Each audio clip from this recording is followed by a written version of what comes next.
pourquoi ça les fait pas rentrer direct? Je les fais rentrer. Ah bah,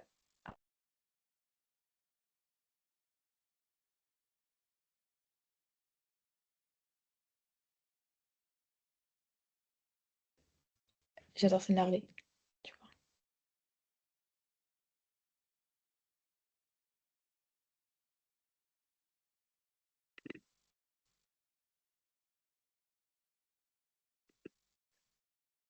Moi, je les laisse pas rentrer, hein, c'est toi qui les laisses rentrer? Oui, je les laisse rentrer. Cool. On va bientôt commencer pour ceux qui sont déjà dans la salle. Juste quelques minutes.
And what he did was introduce me to Southern France.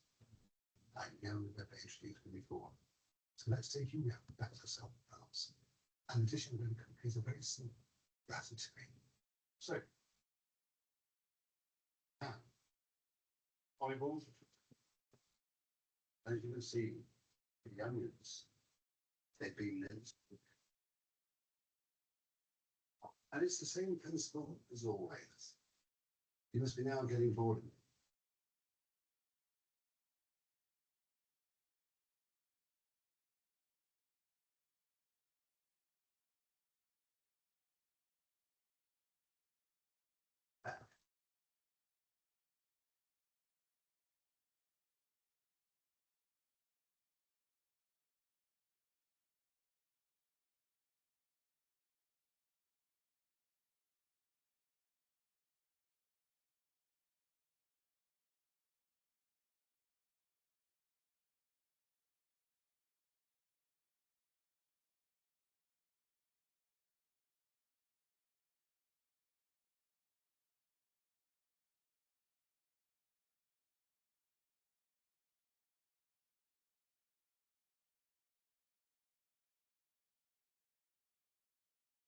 Je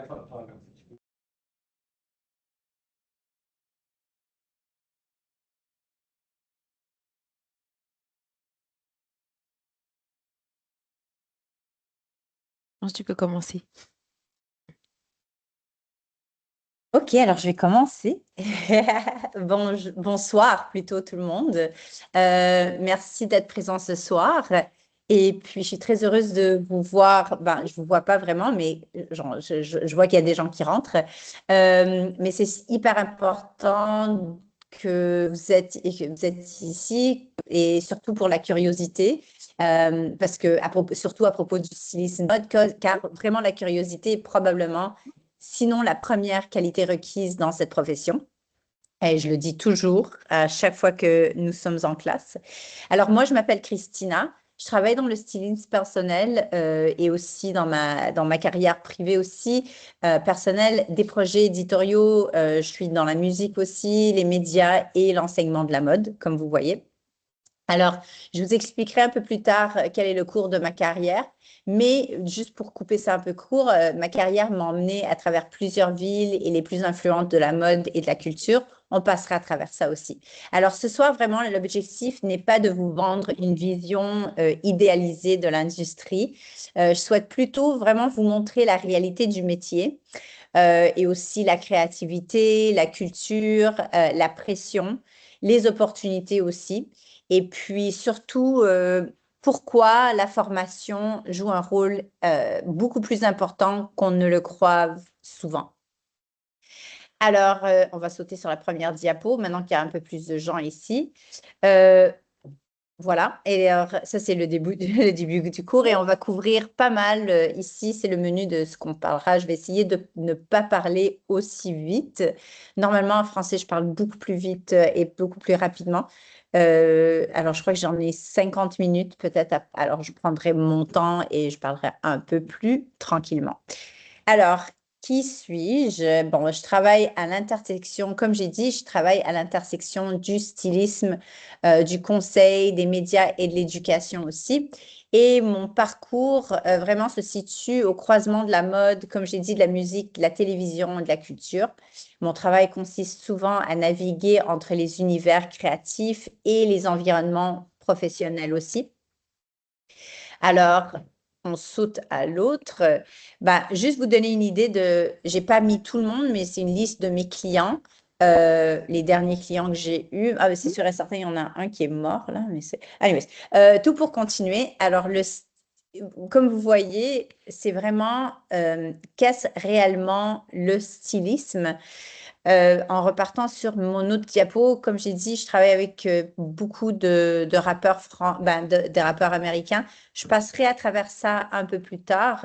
Pour l'instant, on sautera sur la diapo numéro 3, qui est réellement le stylisme. Alors, c'est important d'expliquer que le stylisme ne concerne pas simplement les vêtements, et ce que j'essaie d'expliquer dans les cours. Les vêtements sont le médium et pas le message. Alors, le stylisme est vraiment avant tout une forme de communication visuelle. Et puis, avant même qu'une personne parle, son image communique déjà. On l'a déjà entendu dans les gens, nos parents nous disaient, l'habit ne fait pas le moine, yadali, yadada, mais c'est un peu la vérité. Alors, avant même qu'une personne ne parle, comme j'ai dit, c'est vraiment son image communique déjà. C'est pourquoi le stylisme est indissociable de l'identité. Alors, lorsque nous stylisons quelqu'un, nous ne faisons pas qu'habiller un corps, nous travaillons aussi avec la manière dont une personne se perçoit et avec la manière dont elle souhaite être perçue. Et c'est ce qu'on apprendra dans ces cours de stylisme. Le stylisme est également une forme de narration. Et on apprendra ça aussi dans les cours de publication, vous allez voir. Alors, un look de tapis rouge raconte une histoire, une garde-robe personnelle raconte une histoire, un éditorial raconte quelque chose sur son époque, sa culture et ses valeurs aussi. Alors, les grands stylistes ne se contentent pas d'assembler les tenues, ils construisent vraiment des récits.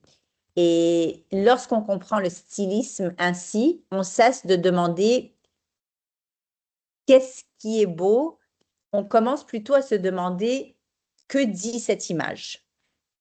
Alors, comme je pourrais dire, c'est ce changement de perspective, qui transforme vraiment le goût en profession. Alors, comme je vous ai montré, j'ai des clients. Moi, de mon côté, je travaille en stylisme aussi. Je travaille avec maintenant, c'est sûr et certain, des rappeurs. aussi, des fois, je vais faire du stylisme personnalisé, mais maintenant, je suis rendue à un autre petit niveau où je travaille la plupart du temps en France et je fais du tutorat aussi avec la salle. Alors, on bouge deux petits trucs. Voilà ma petite photo. Alors, on a déjà expliqué, je suis un peu en retard dans mes trucs. Un instant, on est en train de perdre ça. Alors, les villes qui ont vraiment formé mon regard, c'est une grande partie de mon apprentissage ne s'est pas fait seulement en classe, mais dans les villes. Alors, certaines capitales dictent la majorité des tendances mondiales en mode, mais de nombreuses autres villes constituent aujourd'hui aussi des pôles importants dans la mode contemporaine. Alors, les villes éduquent vraiment le regard, il faut le voir de cette façon. Elles montrent comment les gens vivent dans leurs vêtements. Paris est la ville où ma relation avec la mode est la plus constante. Alors, je vais sauter à Paris ici. Paris enseigne vraiment la précision, la retenue et la mode comme culturelle, intellectuelle. Milan, de son côté, enseigne vraiment plus la structure et l'artisanat. Et ensuite, on a New York aussi qui enseigne l'attitude et l'individualité. Et nous avons finalement Miami aussi qui enseigne le contraste, l'audace et le mélange culturel. Il y a énormément d'autres villes aussi, mais je ne vais pas commencer à passer à travers chacun si on serait ici toute la soirée. Mais le point ici, c'est que voyager n'est pas une question de luxe, c'est vraiment une question d'observation. Alors, observer comment les gens se déplacent, comment ils s'habillent pour la fonction et comment la culture façonne l'image. Et ça, c'est un autre cours qu'on apprendra vraiment à rentrer dans la culture des gens. Et la mode est d'abord locale avant d'être globale. Alors, il faut toujours se rappeler ça. On va vous apprendre aussi comment vraiment regarder les gens différemment dans votre environnement. Je rentre maintenant c'est dans une salle et je vérifie combien de gens portent des manteaux noirs versus combien de gens portent des vêtements de couleur. Et on va un peu changer votre perception pour que vous commenciez à regarder les choses d'un côté vraiment professionnel.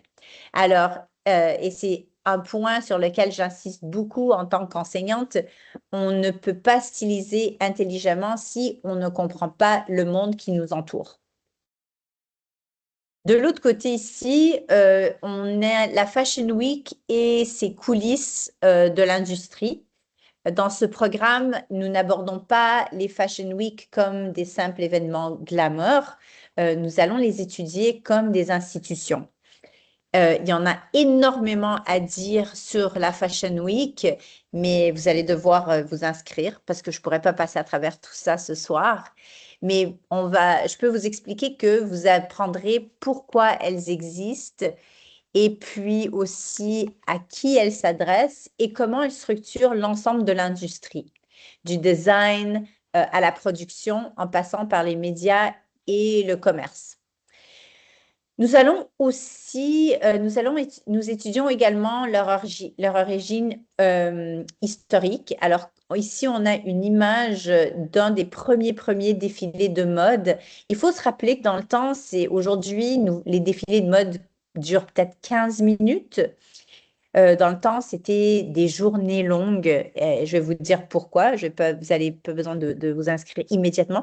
La raison laquelle, c'est on oublie que dans le temps, les gens prenaient des bateaux. Il y avait pas vraiment, c'est pas tout le monde qui avait des voitures. Ça se déplaçait de très loin.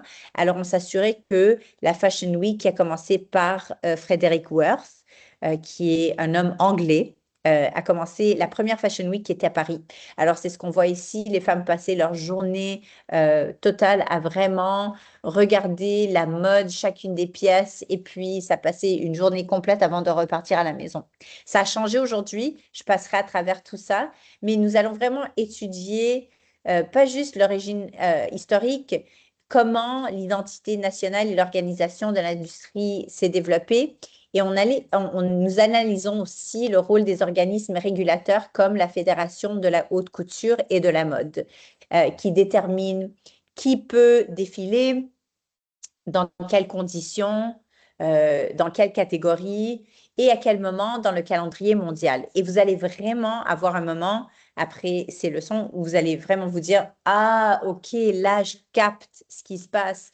Pourquoi est-ce que New York, pourquoi qu'il y a tellement de Fashion Week autour, et puis pourquoi ça a commencé, ce que chacune des Fashion Week représente, d'où elles sont arrivées, et vraiment, on a des cours d'histoire et vraiment de développement culturel. Alors, nous étudions vraiment le calendrier comme un système. Alors, Paris, Milan, New York, Londres, qui sont les plus importantes, et la manière dont le timing influence la presse, les cycles d'achat et l'impact culturel, ce qui est aussi hyper important. Je vais vous enseigner pourquoi les stars viennent au Fashion Week et vous allez finalement comprendre pourquoi. Et puis, c'est pour ça où je vois moi, la plupart du temps, où je vois mes artistes, c'est pendant la Fashion Week. Vous allez toujours voir qu'il y a des artistes qui se sont présentés et je vous dirai pourquoi. Si vous allez un peu tout comprendre. Au-delà des structures officielles, nous allons analyser aussi également les couches moins visibles de la Fashion Week. Alors, nous allons voir les défilés hors calendrier, des showrooms. Qu'est-ce qu'un showroom? Quand on se réfère à un showroom, c'est quoi vraiment une présentation? Les rendez-vous privés aussi, comment on gère des rendez-vous privés et les réseaux informels aussi. Alors, ce sont souvent des espaces qui prennent les décisions les plus importantes. Alors, quand on bouge ici, voilà, ça c'est un peu de la Fashion Week aussi, dans les coulisses. Et voici le calendrier. Alors, je vais vous enseigner vraiment que le calendrier ne change jamais. Le calendrier de la mode qui appartient à Paris et Milan, qui sont les plus importants. Et New York change, mais Paris, Milan ne changent jamais d'horaire. Alors, ce que vous voyez comme horaire ici, normalement pour femmes, disons que vous êtes assigné un mardi à 15 heures, ben, à chaque Fashion Week, vous allez avoir le mardi du mois à 15 heures. Et je vais vous expliquer pourquoi. Alors, voici, ça c'est juste une petite copie du calendrier, comme vous voyez. Ensuite, on saute vraiment à ce qui est musique, culturelle, culture populaire et télévision aussi. Comment expliquer? Alors, le stylisme n'existe jamais isolément. Il évolue dans un écosystème culturel composé de musique, de médias, de technologie et de mémoire collective. Lorsque vous stylisez pour un concert, et je vais vous montrer aussi un instant, alors voilà. Alors, lorsque vous stylisez pour un concert, une émission de télévision ou un événement médiatique, vous ne stylisez pas simplement une personne. Il faut comprendre aussi que vous stylisez un moment destiné à être enregistré, diffusé et réinterprété aussi. Il est important aussi de retenir que, voilà, un instant, je vais sauter à la prochaine. Bam, bam. Voilà, oui, pardon. Il est aussi important de savoir que les célébrités, la différence vraiment entre les célébrités versus les clients privés et comment on gère ça. Alors, pour ceux et celles qui veulent un jour être stylistes pour des célébrités, bon, on va vous expliquer le cheminement aussi, comment y arriver, comment prendre des rendez-vous. Et puis, ben, c'est ça, on va couvrir un peu de tout. Voilà. Alors, pour rentrer un peu plus dans ça, je vous dirais que styliser, de mon expérience, styliser une célébrité et styliser un client privé relève des dynamiques très, très différentes. Comme vous voyez mes yeux avec un de mes artistes ici, ben, j'en ai un peu… il faut énormément de patience. Mais le stylisme de célébrité concerne vraiment la construction d'une image publique. Il ne faut pas oublier ça. Mais plus avec des images qui sont énormes, le plus qu'on aura… les urgences sont beaucoup plus grandes, quoi. Alors, pour le Super Bowl, c'était pas moi la styliste, mais finalement, on a fini par m'appeler en urgence. Alors, ça, c'est quelque chose d'autre qu'on vous apprendra que si vous aimez vraiment votre 9 à 5 et que personne vous appelle après les heures de boulot, bah, probablement, il faudra vous trouver vraiment le bon emploi et il y a énormément de choses que vous pouvez en faire en mode. Mais pour être styliste avec des célébrités, ben, si vous ne voulez pas vous faire appeler à 3 heures du mat pour faire quelque chose, pour arranger une urgence, ben, ce n'est pas votre boulot nécessairement. C'est vraiment quelque chose de super intéressant. Le stylisme de célébrité concerne, comme j'ai dit, la construction d'une image publique qui veut dire la visibilité, là, le symbolisme, l'alignement avec une marque et la réception médiatique aussi. Le stylisme privé, de son côté, je n'ai pas de photo de mon stylisme privé. Bon, ben voilà. Le côté privé du stylisme, c'est vraiment plus de la confiance, de la vulnérabilité, de la vulnérabilité, mon Dieu, je ne peux jamais le dire, et une histoire personnelle. Ce n'est pas pour dire que ces trois choses c'est très important aussi de les avoir avec des artistes, surtout la confiance. Alors, dans les deux cas, le styliste défie et détient une forme de pouvoir. Et ce pouvoir, comme je disais, exige vraiment une responsabilité, un sens d'éthique et une intelligence émotionnelle. Mais quelque chose de quand même assez spécial parce qu'on ne peut pas trop donner et les traiter différemment, mais savoir comment gérer ça. Et puis, on vous apprendra ça dans le cours. Un styliste n'impose pas une identité. Il faut toujours se rappeler qu'il la négocie. Ensuite, on a culture, identité et image. Le vêtement, et c'est important de se rappeler que le vêtement est un système culturel. Et nous avons des cours de culture, c'est sûr et certain, de culture en image, et que vous allez avoir dans votre répertoire de cours. Alors, chaque société utilise l'habillement pour signaler que ce soit l'appartenance, la résistance, le statut, les valeurs. La mode est un langage visuel qui est façonné vraiment qui est vraiment façonné par la géographie, par l'histoire, par la politique et les structures sociales. Il faut aussi se rappeler que lorsque nous stylisons, nous ne sommes jamais neutres. Il faut se rappeler qu'il y a toujours vous allez toujours faire un choix qui va faire référence à un contexte culturel. Je saute dans l'autre slide. Alors, nous avons la psychologie du stylisme. Ce que nous portons n'est jamais neutre. Comme je l'ai expliqué une couple de fois, les vêtements parlent avant nous. Et je l'ai déjà dit au début du cours, au début du webinaire, pour les gens qui n'ont pas eu la chance de l'entendre, le stylisme engage directement la physiologie, la perception de soi, de confiance et de projection de l'identité. Que ça soit quelqu'un qui vous engage personnellement parce qu'il vient d'avoir un bébé, il y a quelqu'un qui vient un divorce, quelqu'un qui veut un nouveau travail, une nouvelle carrière, ou simplement quelqu'un qui veut juste changer de style. C'est toujours quelque chose de très différent qui a énormément d'influence. C'est toujours quelque chose qui tient sur la perception de soi, le comportement, la manière. On vous apprendra aussi comment gérer la manière dont les autres réagissent. Alors, les stylistes travaillent à l'intersection entre la perception interne et la représentation externe. Il faut se rappeler de ça. Nous avons aussi le personnel éditorial, comment faire la différence entre les photoshoots personnels, le stylisme personnel, éditorial et commercial. Alors, dans les images que nous voyons ici, nous avons ASAP, qui est un de mes bons clients et un ami maintenant. Alors ici, la première image, c'est ASAP dans son milieu personnel. Ensuite, nous l'avons en campagne, qui est vraiment le commercial. Et puis, nous l'avons ensuite, un instant, nous l'avons ensuite c'est vraiment pour une campagne publicitaire pour Vogue, en éditorial, pardon. Le deuxième, c'est la campagne publicitaire. Et finalement, la quatrième image, c'est à Coachella.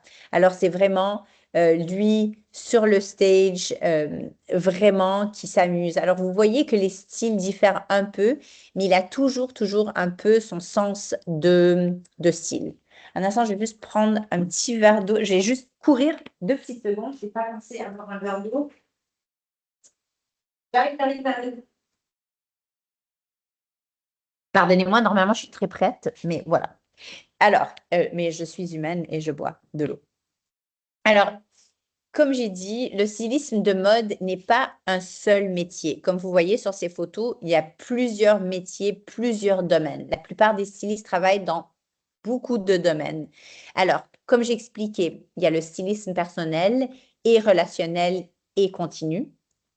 Il y a le stylisme éditorial, conceptuel et narratif. On a le stylisme commercial et stratégique et persuasif aussi. Alors, chaque domaine vraiment exige une approche créative, un cadre d'éthique et un langage visuel très différent. On vous apprendra ça aussi. Alors, ça, je vous expliquerai maintenant où j'en arrive avec tout ça. Alors, ce que les étudiants comprennent souvent très mal ou qui s'attendent à quelque chose. Et puis, moi, normalement, je suis très honnête et puis je parle de ce que vous allez vivre dans la vraie vie. C'est ça, la beauté d'avoir une tutrice qui travaille dans le milieu.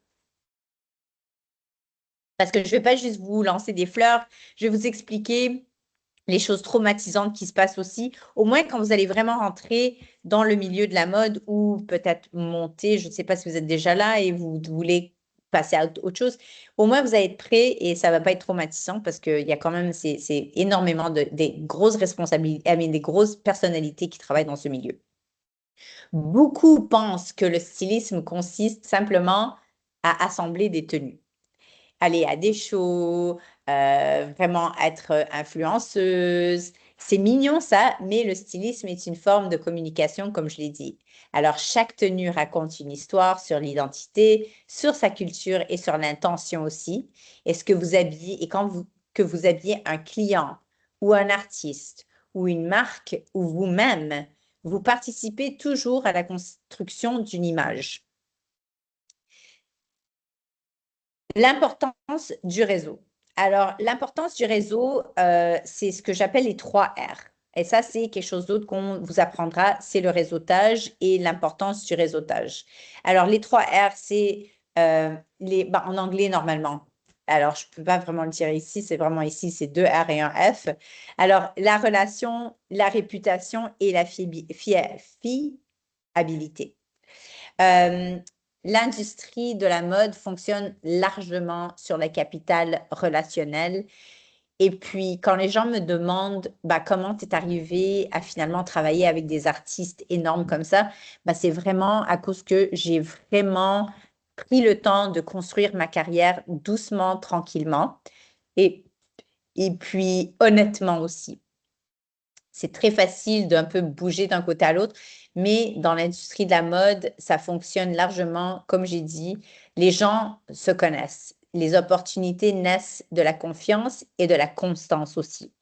C'est drôle parce que je suis la première à dire, apprenez à vraiment vous tenir en public, sachiez comment sortir. Je ne suis pas la prof qui va vous dire, vous devez aller à la maison et puis ne rien faire. Il est important de sortir, il est important d'aller à des événements, mais il est aussi très important de savoir comment se comporter et qui aller voir, avec qui parler, quoi dire et puis comment faire un suivi. Parce que les opportunités naissent de la confiance, comme j'ai dit, et le réseau ne se résume pas à qui vous connaissez. Il correspond à ceux qui sont prêts à se porter garant de votre travail. Un instant, voilà, bam. J'ai oublié pourquoi j'ai ça, mais c'est bien, on va continuer. Bon, les réalités du métier.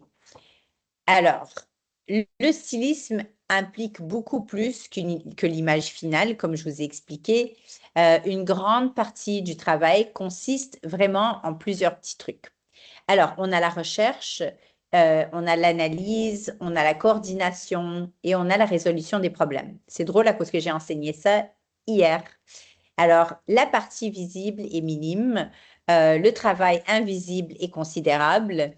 Et puis, comme on voit, c'est le travail, oui, on s'amuse, on voyage, je voyage, on est un groupe de gens qui travaillent un peu tous dans la mode, on est toujours en avion, on est toujours dans des différentes villes, mais il faut comprendre que c'est pas toujours hyper facile parce que avec ce métier de stylisme vient ce qu'on appelle, ben voilà, le freelance et l'entrepreneuriat. Et ça, c'est pas toujours super amusant et c'est un des cours les plus importants que je donne normalement aussi. Je crois que c'est pas mal moi qui donne ce cours-là. Mais l'entrepreneuriat, c'est un cours hyper important où vous allez apprendre à gérer vos comptes, même si vous allez éventuellement avoir un comptable, mais comment produire une facture, comment lire certaines choses, comment charger d'argent, quoi faire comme solde, comment louer certaines choses. Alors, on vous apprendra un peu tout dans l'entrepreneuriat, comment enregistrer votre compagnie, si vous deviez enregistrer votre compagnie, quand enregistrer votre compagnie. Alors, ce freelance et entrepreneur, la plupart des stylistes sont indépendants. Ça signifie aussi être entrepreneur et la liberté créative s'accompagne de responsabilités. Vous allez devoir gérer votre gestion administrative jusqu'à un certain point, mais c'est important de la comprendre. Votre organisation, une stabilité financière aussi, parce que l'argent rentre et sort et on ne sait jamais quand ça. Et je vais vous apprendre aussi comment savoir quel projet prendre, quand ne pas prendre un projet, et puis quand en prendre plusieurs et quoi faire si on en a vraiment trop. La structure permet vraiment de maintenir le talent peut ouvrir vraiment les portes, mais la structure permet de les maintenir ouvertes. Alors, il y a ça. Et puis, c'est sûr et certain que tous les étudiants, et parmi vous aussi, vont me demander, bah voilà, pourquoi la formation accélère le parcours? Alors, j'ai votre réponse. D'ailleurs, je vais prendre un moment pour expliquer que la personne que vous voyez sur ma petite image, ma diapo, s'appelle Brigitte Chartrand. Alors, Brigitte Chartrand vient de Montréal, de La Salle. Elle est born and raised à La Salle, Montréal. Elle est devenue la directrice de Essence, qui est une compagnie qui est basée à Montréal. Elle était la directrice et elle est partie de Essence pour une autre compagnie qui s'appelle Net-a-Porter, qui est énorme. Alors, si vous ne savez pas ça, on va faire des petites études et des petites recherches. Et puis, elle a été, c'est moi qui ai pris la photo d'elle qui est dans l'article Vogue, qui est à votre gauche, dans le petit manteau bleu. Alors, c'est une personne hyper importante qui a étudié à La Salle. Alors, juste pour vous donner que oui, il y a des résultats, mais c'est sûr et certain que les résultats dépendent sur vous et votre curiosité. Comme je l'ai dit au début du webinaire, la curiosité, c'est ce qui est le plus important. Mais à part de ça, de votre curiosité, le stylisme offre plusieurs trajectoires professionnelles où l'école vous donnera un peu plus de clarité. Alors, rappelez-vous qu'il y a le stylisme personnel, il y a le stylisme éditorial, il y a le stylisme commercial aussi. Nous avons aussi les médias et divertissements, le conseil en images. Alors, il y en a beaucoup plus, mais présentement, je vais vous donner la petite short answer.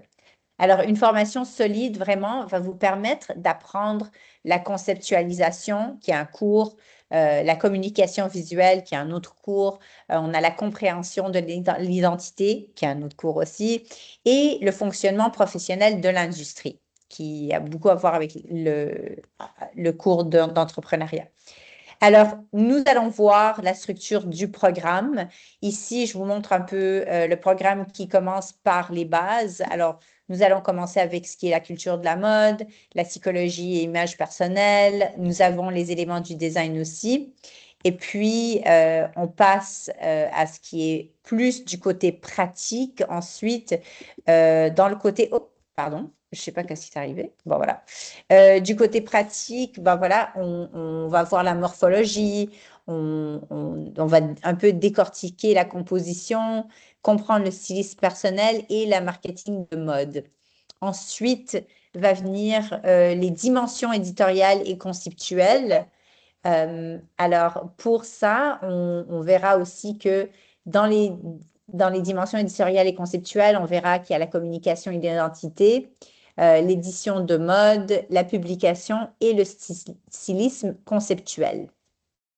Enfin, pour finir, le programme va aborder les réalités professionnelles, qui sont les relations de médias, le merchandising et l'entrepreneuriat. Alors, comme vous voyez, tout est bien pensé et bien organisé pour vraiment vous donner le maximum d'éducation et de structure pour un résultat génial, vous voyez.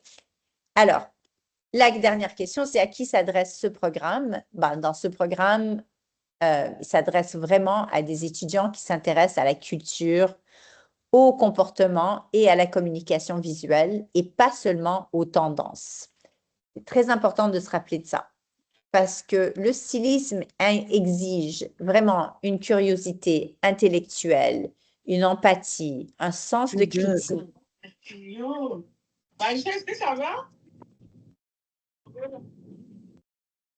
Est-ce qu'on peut, s'il vous plaît, couper le son? Juste me laisser un peu la plateforme. Merci beaucoup.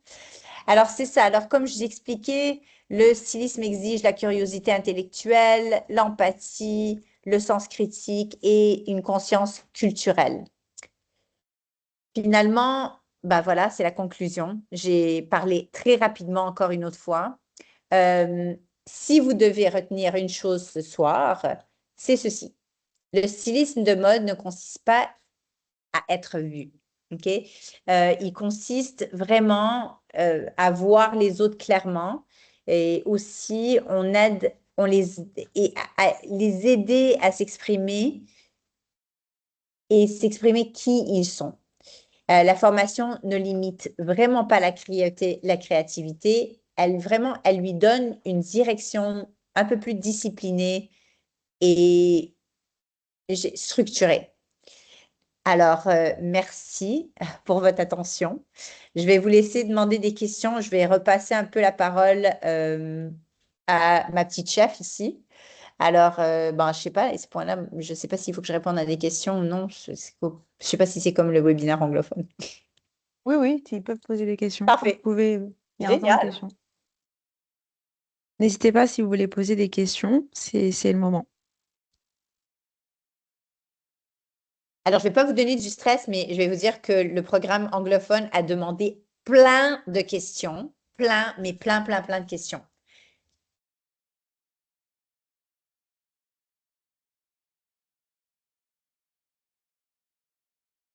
Est-ce que vous avez des questions? Ah oui, il y a une personne qui a une question. Tu peux y aller. Vas-y. Est-ce que pendant l'étude, quand on va être au cégep La Salle, si on se fait prendre, est-ce qu'on va pouvoir créer des pièces de vêtements nous-mêmes en les faisant coudre nous-mêmes à la main ou à la machine à coudre? Ça, c'est plus dans le design. Nous, on est dans le programme du stylisme. Je vais vous expliquer vraiment vraiment la couture. Je vais vous expliquer comment comprendre la couture, mais vous n'allez pas travailler avec à cause qu'on est en ligne. Alors, c'est un peu difficile de gérer un peu le truc, mais c'est sûr et certain que je vais vous apprendre comment à coudre en cas d'urgence sur un set de shoot. Mais si vous voulez vraiment apprendre à faire des vêtements et de la couture et tout, ça serait plus le programme de design. C'est ça. Le deck en design de mode. Voilà. C'est là où tu vas vraiment apprendre à coudre et à faire tes vêtements. Qui d'ailleurs est génial pour la carrière parce qu'il manque énormément de petites mains, qui sont les petites femmes qui coudent. C'est quelque chose qui commence à disparaître dans notre industrie.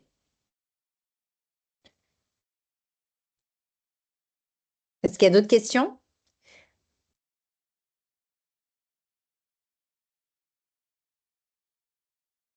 Il n'y a pas de questions. Dans tous les cas, dans quelques minutes, il y a un conseiller en admission qui va se connecter. Si vous avez des questions aussi par rapport à l'inscription, au niveau attendu, toutes ces choses-là. Donc, il va bientôt se connecter dans une petite 5 minutes, même pas.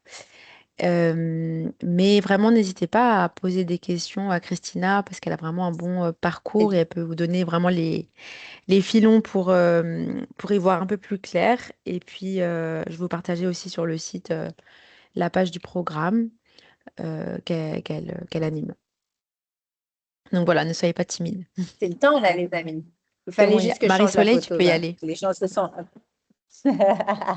Oui, merci. Dans le fond, ma question, c'était plus, en fait, exemple, quand vous êtes sorti vraiment du collège, comment vous avez commencé à ben, construire un peu votre...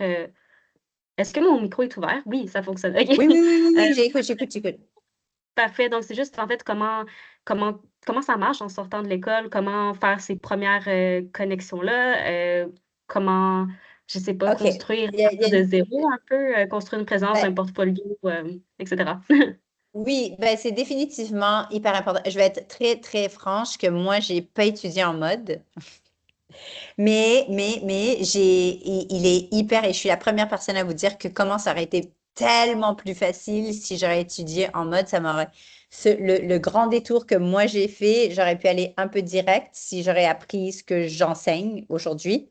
Euh, alors, il y a une formule hyper facile, euh, mais ça prend quelque chose de votre côté aussi. C'est pas tout le monde qui a ce feu à l'intérieur d'eux, mais il y a définitivement une façon que c'est pour quelqu'un qui étudie ou non. Mais comme j'ai dit, ça prend un peu plus longtemps pour quelqu'un qui n'a pas étudié parce qu'ils connaissent pas déjà le langage.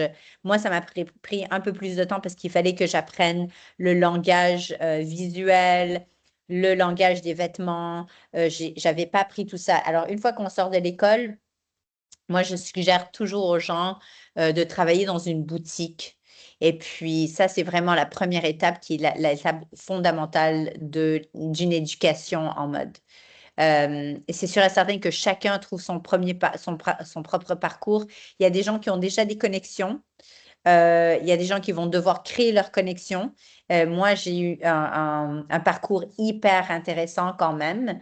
Et puis, je crois que c'est vraiment c'est la clé qui m'a donné moi, j'ai commencé je voulais même pas travailler en vêtements. Je savais même pas c'était quoi. Et puis, un jour, je magasinais toujours dans une boutique, ma boutique préférée, parce que j'achetais toujours mes vêtements pour sortir aux boîtes de nuit, bah, plutôt à des raves dans le temps parce que je suis un peu plus âgée. Et puis un jour, la gérante m'a demandé si je voulais travailler là. Et puis j'étais comme, bah non, je travaille pas avec des vêtements, tu sais, je ne veux pas servir des gens parce que dans ma tête, j'avais ça. Et puis elle m'a dit, bah, regarde, tu vas avoir 50% de rabais dans tous tes vêtements si tu travailles ici. Et là, ça a tout changé. J'étais comme, oh, OK, perfect. Je vais travailler une journée la semaine pour commencer à avoir mes rabais de 50%. Et puis j'ai réalisé pendant que j'étais entourée par les vêtements, j'ai réalisé quel était l'aspect des vêtements que j'aimais beaucoup plus. Et puis là, j'ai commencé un peu à comprendre les connexions des gens aussi, parce qu'on s'entoure de clients qui achètent des vêtements, alors des clients potentiels pour du shopping personnel, parce que techniquement, quand les gens viennent vous voir tout le temps en boutique et veulent travailler avec vous, vous êtes déjà en train de pratiquer votre stylisme personnel. Vous comprenez? Et on apprend comment agencer les trucs, on apprend les tissus, on apprend les saisons de mode aussi, comment ça fonctionne. Mais éventuellement, c'est ça aussi, ça nous donne vraiment un parcours de travailler avec des gens qui travaillent en gros aussi dans l'autre côté de l'industrie. Et moi, quand j'ai commencé, j'avais 22 ans. Je me suis dit, bah, moi, ce que je voulais dans la vie, c'est que je voulais voyager partout. Je voulais qu'on paye mes voyages. Je voulais qu'on paye ma bouffe. Je voulais qu'on paye mes hôtels. Alors, je me suis dit, en parlant avec les gens dans le milieu de la boutique, j'ai appris que les gens dans le milieu ce qui est vêtements en gros, ceux qui nous vendaient les vêtements, ils m'expliquaient ils allaient à des foires et puis ils allaient à des salons de mode et puis qu'ils devaient voyager à Las Vegas, à New York et tout ça. Et là, j'ai compris immédiatement que c'était ça mon cheminement, que j'allais pouvoir voyager, bien manger, voir des gens hyper intéressants et rentrer un peu de ce milieu. Et éventuellement, ça m'a amené à un autre chemin. J'ai eu ma propre boutique, j'ai eu 2 lignes de vêtements. J'ai travaillé pour des gros designers. Quand même j'ai beaucoup d'expérience. Et puis, éventuellement, on arrive à un point où on est quand même assez senior. Et puis, ça, c'est quand on a commencé à m'introduire à des célébrités. Et puis, j'ai commencé à travailler maintenant avec les célébrités je travaille pour Rick Owens à Paris. Et puis, bah, ça, moi, mon métier, c'est de vraiment travailler avec des énormes boutiques comme Simons, comme Essence, comme tout ça, et aussi avec les célébrités quand ils viennent pendant la Fashion Week. Alors, c'est un peu, pour répondre à ta question, euh, c'est vraiment, ça prend tu vois, ça prend un petit feu à l'intérieur de nous-mêmes, mais comme j'ai dit, étudier, c'est beaucoup plus facile avec tout ce que je vais déjà vous montrer comment, quoi faire, comment dire. Et chacun de vos travaux, vous en devez 3 pendant votre semestre. Vous avez à nous donner 3 travaux pratiques. Mais ces travaux pratiques, ce qu'on fait, c'est qu'on les utilise comme moi, je m'assure que quand je vous demande de me rendre un travail pratique, je vais vous demander de me le rendre comme si vous étiez en train de me donner un vrai travail. Voilà. Alors, mes attentes vont être des attentes professionnelles.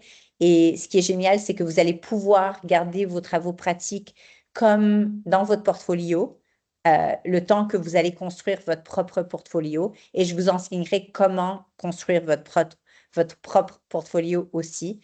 Mais ça, je ne vais pas vous le dire maintenant. C'est sûr et certain que vous devez vous inscrire. Alors, j'espère que j'ai répondu à la question. Oui, merci beaucoup. S'il y a d'autres questions? Anaïs?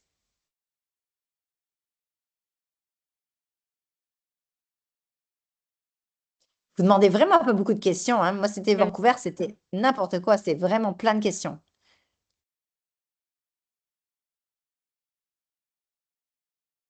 Vous pouvez écrire les questions aussi si vous voulez. Si vous êtes un peu... Oui, Marie? Oui, j'ai encore une Marie-Soleil? question. Oui, Oui. je me demandais en fait, parce que j'étais vraiment J'adore intéressée que tu aussi as plein de d'aller. questions. Merci. Oui, c'est ça, j'étais vraiment intéressée d'aller voir comme dans la réalité, là, en vrai. Puis je sais que souvent, comme pour le Fashion Week, c'est comme les invitations, c'est vraiment comme, comment dire, je pense qu'il faut quand même une certaine, comment expliquer, une certaine présence déjà ou avoir un nombre d'abonnés ou être, je sais pas trop. Mais je me demandais par où Euh, qu'on peut commencer juste pour s'exposer un peu à ça puis voir un peu comment ça fonctionne. S'il y avait comme des défilés ou des événements peut-être de moins grande envergure, mais que je peux quand même participer ou au moins aller observer pour en apprendre moi, plus, là, dans le fond. Ouais, moi je crois que l'affaire la plus importante, c'est pour ça que j'étais en train de parler de voyage. Je sais pas si tu étais déjà dans le webinaire quand j'ai passé à travers les voyages.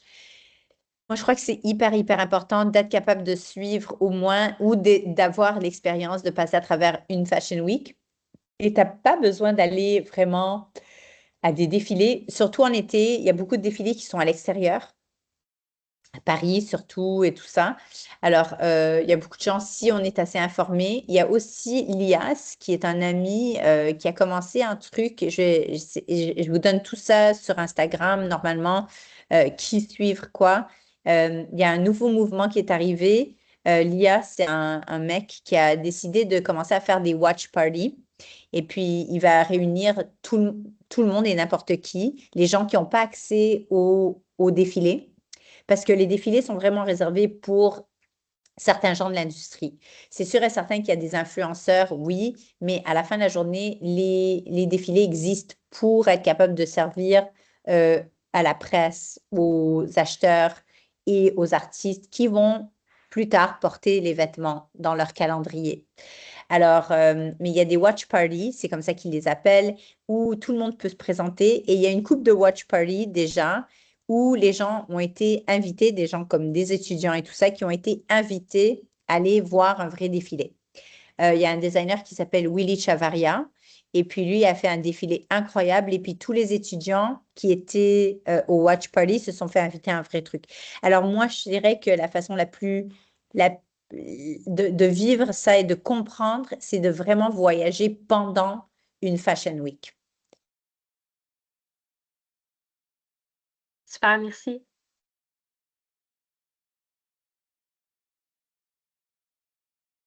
D'autres questions? Pouvez-vous nous décrire ce que vous faites quotidiennement? Comment décrire la journée côté challenging? Oh, wow, ok. Bon, ben, Il y a une le question truc, aussi en ligne. Enfin, il y a quelqu'un qui a levé oui, la main. ouais, est-ce que pouvez-vous nous décrire ce que vous faites quotidiennement? Est-ce qu'il y a une autre question que celle-ci? Oui, il y a Ah, Mariam, je crois, qui a levé la main. Non. ah, Maïsan. Maïsan. Je voulais savoir, est-ce que quand on est styliste, on doit absolument suivre la mode ou on peut aussi suivre qu'est-ce qu'on aime et montrer aux autres qu'est-ce qu'on aime? absolument. Je crois que c'est hyper important de vraiment de se faire confiance à ce qu'on aime. Parce que vraiment, la mode, c'est comme l'art. Tu sais, c'est vraiment, c'est un peu personnel. Et puis, il y a une clientèle pour tout dans la vie. Euh, on parlait justement, j'étais avec quelqu'un, j'étais avec mon copain hier qui travaille pour Adidas. Et puis, lui m'a dit que, moi, je savais pas qu'Adidas vend une chaussure. Hein. Et puis, c'est pas tout le monde qui avait pensé à ça. Alors, juste pour revenir à la question, c'est hyper important si on croit en quelque chose, de vraiment s'identifier à ça parce qu'à la fin de la journée, c'est une extension de toi-même et c'est ce que tu vas comprendre et tu vas être le plus passionné. Alors, c'est comme ça que tu communiqueras vraiment ton truc. Alors, oui, tout peut être personnel. Comme j'ai dit, il y a des clients pour tout, mais il faut juste savoir comment aller chercher ses clients, surtout si on fait quelque chose d'un peu différent. Comment aller chercher ses clients, comment les retenir aussi, si c'est quelque chose de vraiment, je sais pas, si c'est habiller des gens je sais pas, en sirène, genre avec une queue de sirène, il y a un certain montant de queue de sirène que tu peux styler sur quelqu'un, je sais pas. Mais sinon, je dirais déménage à Miami ou à Fort Lauderdale où il y a beaucoup de piscines. Et puis, c'est ça. Alors, il faut juste savoir comment connaître son milieu.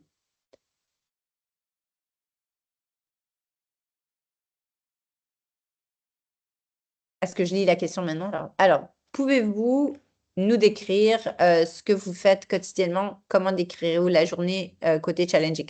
Sur le corps physique et mental. Premièrement, c'est très demandant physiquement pour quelques raisons.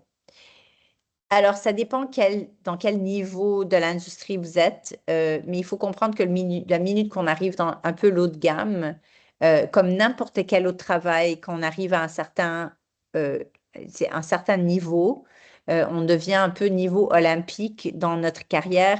C'est très, très demandant. Alors, normalement, un jour de boulot pour moi, disons que je peux travailler de la maison, mais si c'est une Fashion Week, moi, je dois être dans le site, je dois être au bureau, qui veut dire Paris pour moi. Et puis, je travaille dans un musée qui s'appelle le Palais de Tokyo. Alors, normalement, je me réveille le matin à Paris. Si c'est le mois de janvier, il fait noir encore. Je rentre au travail dans le noir et puis dans l'obscurité. Et puis, c'est ça, je commence ma journée à 7-8. Je termine ma journée à 7-8. Alors, et puis, c'est ça, le dîner, le lunch pour certains de vous est servi dans le palais de Tokyo, alors on ne sort pas. Vous n'avez pas le droit de partir et revenir, alors c'est quand même assez demandant. Il y a des rendez-vous dès que vous finissez avec quelqu'un, il y a un autre rendez-vous, un autre rendez-vous, un autre rendez-vous, un autre rendez-vous. Euh, et puis à la fin, on a normalement, à cause que c'est un milieu, comme j'ai dit, quand j'étais en train de parler de networking, c'est hyper important de faire du networking. Alors après savoir taper du 8 à 8, il faut aller à des dîners ou il faut aller à des événements et puis rester réveillé et boire un peu on peut boire de l'eau, hein, c'est sûr. Rester réveillé jusqu'à peu près jusqu'à minuit, 1 heure du matin et repartir le lendemain pour refaire la même chose. Paris aussi, c'est un désastre durant la Fashion Week avec le trafic, mais ça, c'est une des parties les plus, je dirais, demandantes. Ensuite, les autres jours, c'est vraiment, comme j'ai dit, moi, normalement, s'il y a un concert, si j'ai habillé quelqu'un pour un concert, qui sont venus faire des emprunts, s'il y a un concert qui arrive, normalement, il faut que j'emmène les vêtements moi-même ou un truc de télévision. On amène les trucs nous-mêmes, on fait un essai, on s'assure qu'il n'y a rien de cassé, que tout fonctionne bien. On attend que le show se termine. Alors ici, par exemple, j'ai une photo de Kanye, un instant, qui était à un concert, son listening party Donda. Voilà, il est là. Alors, il y a Kanye qui était ici. Voilà. Voilà, ici au milieu. Et puis, il faut aussi s'assurer que, ben, c'est ça, il y a énormément de voyages, mais ça dépend dans quel milieu vous choisissez. Si vous voulez travailler en rédaction, vous allez au travail, c'est sûr et certain, vous êtes un peu plus posé. Si vous décidez de rentrer en stylisme, plus de célébrité, ben, vous allez voyager beaucoup plus. Si vous décidez de faire du stylisme personnalisé à la maison, ben, vous allez peut-être rester un peu plus stable, vous voyez, dans votre ville. Alors, ça dépend vraiment ce que vous voyez dans votre vie. Est-ce que vous voulez voyager? Est-ce que vous voulez être dans une grosse ville? Moi, j'ai dû changer de location. Alors, j'ai dû partir en Europe parce que je ne pouvais plus faire l'aller-retour. Mais c'est un domaine qui est très, très demandant. Mais comme j'ai dit, ça dépend ce que vous voulez faire dans ce domaine.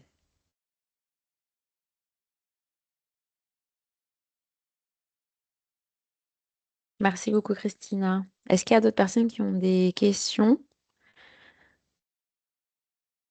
N'hésitez pas, il reste quelques minutes. On a une conseillère en admission. Si vous avez des questions plus techniques, je pense qu'elle va se connecter. Comment avez-vous débuté vos deux lignes de Avez-vous vêtements? fait la confection et tout? Alors, moi, j'étais en charge. Oui, on a fait notre confection. Ben, on a fait du outsourcing pour les patrons parce qu'on était trois filles. On était trois filles qui ont commencé une collection de vêtements. Moi, je gérais tout ce qui était vente et département au début, quand on était toutes, j'avais 24 ans, 25 ans. Moi, j'ai géré tout ce qui était vente et puis shipping. Et puis mes deux partenaires faisaient le design parce qu'elles s'entendaient très bien. Moi, je suis une personne qui fait pas de design. Je travaille seulement et uniquement avec du travail fini. Et ça, c'est quelque chose qui est hyper important. Et ce que vous allez apprendre dans les cours, c'est savoir comprendre qui vous êtes et où vous allez vraiment plus. Vous allez beaucoup plus confortable, vous allez vous sentir vraiment beaucoup plus épanoui. Moi, j'ai compris très vite que je ne suis pas une personne qui fait du design. J'adore les choses qui sont déjà faites. Voilà. Moi, je comprends ce qui va bien vendre et ce qui va exploser et je sais ce qui ne va pas fonctionner. Et avec les ans d'expérience, je le sais vraiment beaucoup plus maintenant. Alors, j'ai commencé, les trois, on a commencé, on a fait vraiment on a travaillé avec d'autres personnes à l'extérieur pour faire nos patrons, pour faire la confection. C'est sûr qu'on savait comment faire un peu de couture, mais à la fin de la journée, on était les personnes qui faisaient vraiment le plus. Moi, je prenais la collection et j'allais la vendre à Las Vegas ou à New York et tout ça, pendant que les deux filles allaient au Japon pour des voyages d'inspiration et tout ça. On a commencé, c'est arrivé hyper vite, je ne sais même pas comment on a commencé, sérieux. Mais on a préparé une collection et on a fait des échantillons et on est parti avec. Oui, Dina? Je voulais savoir quelle était genre votre perspective de la mode à travers genre les villes que vous avez visitées. Comme dans mon petit webinaire que j'ai donné, c'est vraiment, j'ai expliqué que chacune des villes m'a donné vraiment un côté un peu différent. C'est drôle parce que moi, j'ai commencé, comme j'ai dit, j'ai commencé à Montréal. Je crois que et je crois pas, je vais pas dire je crois, je sais que c'est un milieu hyper, hyper important pour le monde de la mode.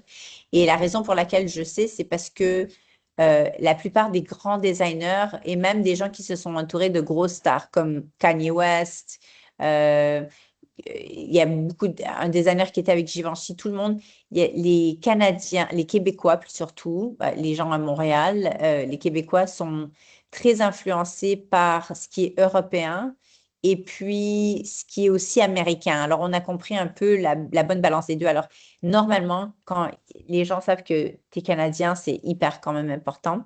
Mais ça, c'est vraiment la base, comme j'expliquais. Euh, Comme j'ai dit, certaines capitales dictent vraiment la majorité des tendances mondiales et ça dépend dans quel réseau vous êtes, mais il y en a certains beaucoup plus que d'autres. Alors, le Japon, c'est quelque chose avec énormément d'influence. Si on rentre à New York, il y a énormément d'influence. Il y a Berlin. Il y a certaines villes qui sont beaucoup plus influentes que d'autres dans le monde de la mode, mais il faut se rappeler aussi que il y a plusieurs différentes catégories de mode. Alors, ce qui est contemporain va peut-être un peu plus, vous savez, les Australiens sont très, très forts avec le contemporain. Les Suédois sont très, très, très forts aussi avec ça. Mais si on rentre un peu plus dans le design industriel, plus fort, quoi, plus trash, goth, ben là, on commence à regarder plus, tu sais, Paris, LA, Chrome Hearts, des trucs comme ça, c'est vraiment plus rock and roll. Ça vient de différents pays aussi. Mais les villes éduquent vraiment, comme j'ai dit, le regard. Paris enseigne la précision, Milan enseigne la structure, New York enseigne vraiment l'attitude. Et puis, bah, ça, c'est tout le monde a quelque chose. Merci beaucoup. Alors, juste pour vous prévenir, si vous avez des questions sur l'admission, il y a Rosalie qui est là, donc qui est conseillère en admission.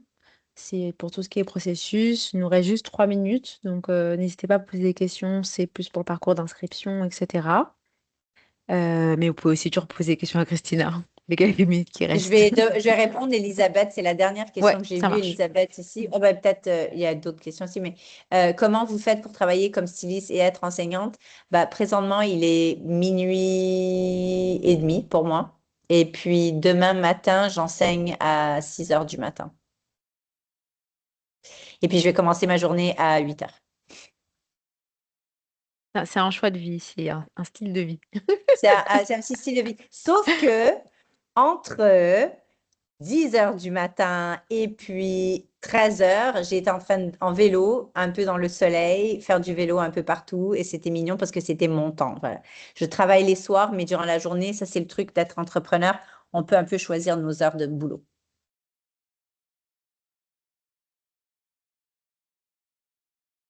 Est-ce qu'il y a d'autres petites questions? Maïsan? Est-ce que quand on fait le programme au collège La Salle, on peut faire aussi, admettons, des maths SN en tremplin? Rosalie, je vais te laisser répondre.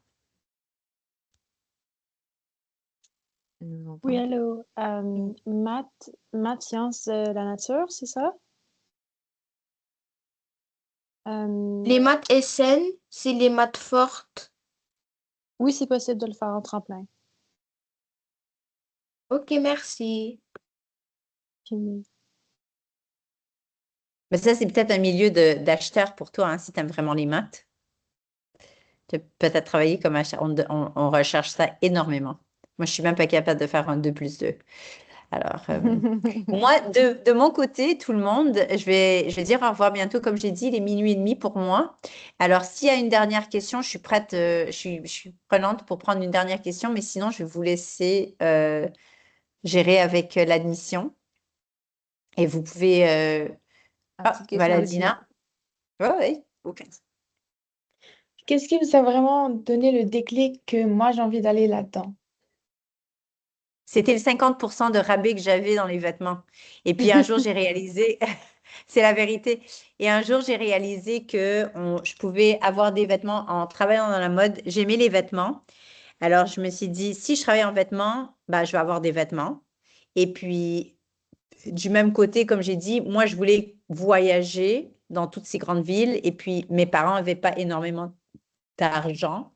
Alors, j'ai jamais eu vraiment l'opportunité de pouvoir voyager et aller voir des choses. Alors, je me suis dit, bon, ben, si c'est une bonne opportunité, j'aime les vêtements, j'aime la musique et les vêtements et la musique, ça va très bien ensemble. Alors, je me suis dit, bon, ben voilà, je vais rentrer dans ce milieu et puis je vais faire mon cheminement en mode. C'était vraiment le déclic, c'est ce que je voulais pour ma vie, tu vois. C'était des moyens, travailler en mode, c'était un moyen que j'aimais très bien parce que je connaissais vraiment plus, tu sais, on comprend les vêtements ou on les comprend pas, tu vois.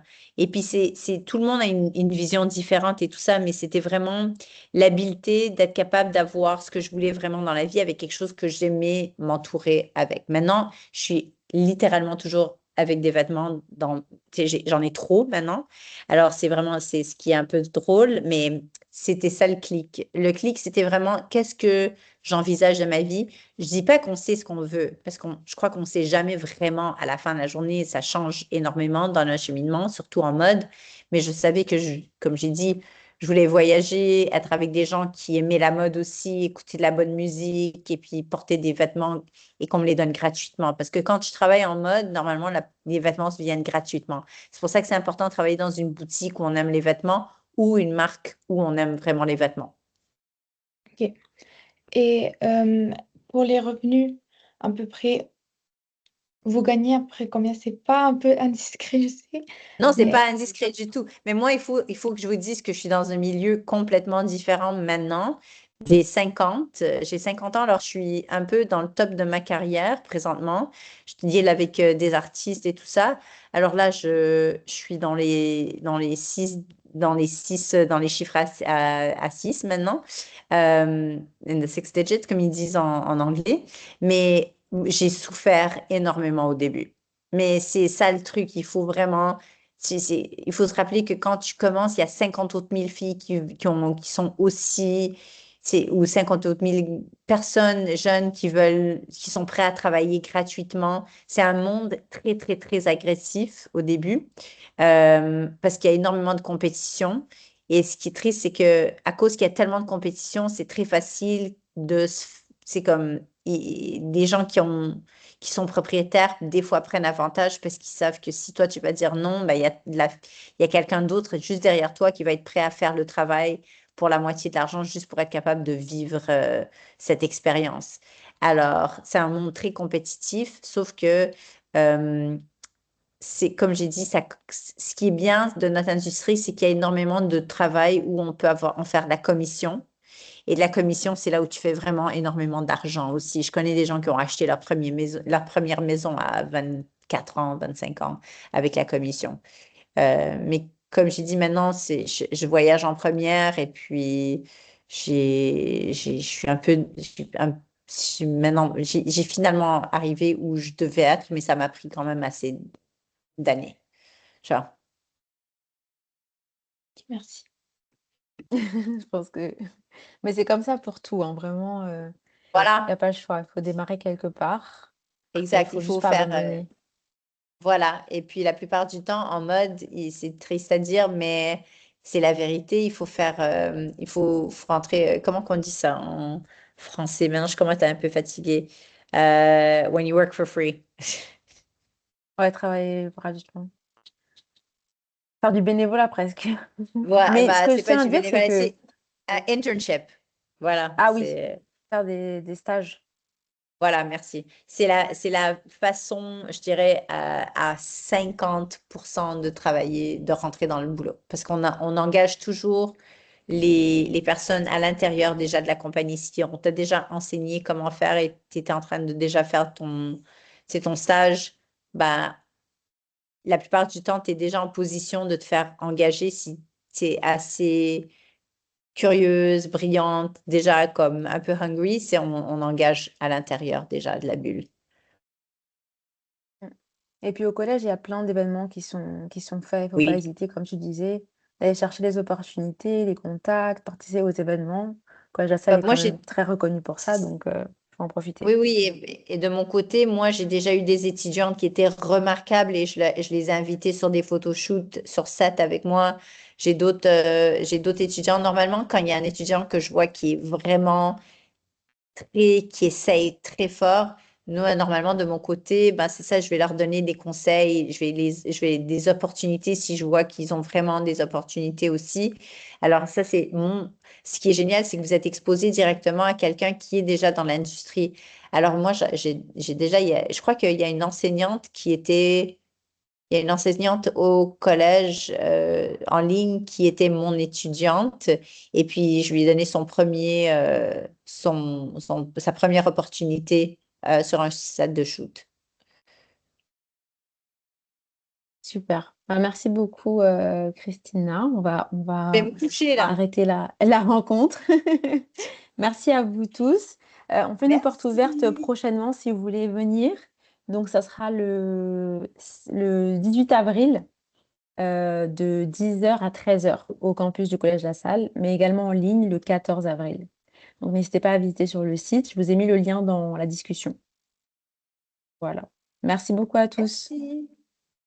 Bonne Au soirée. revoir. Bonne Au soirée. revoir. Au revoir. Bonne soirée. Bonne soirée. Merci Maïsan. Merci Dina.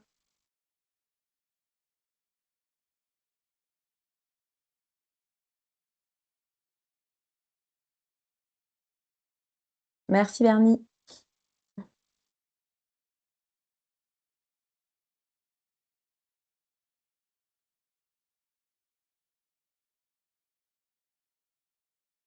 Au revoir Francine.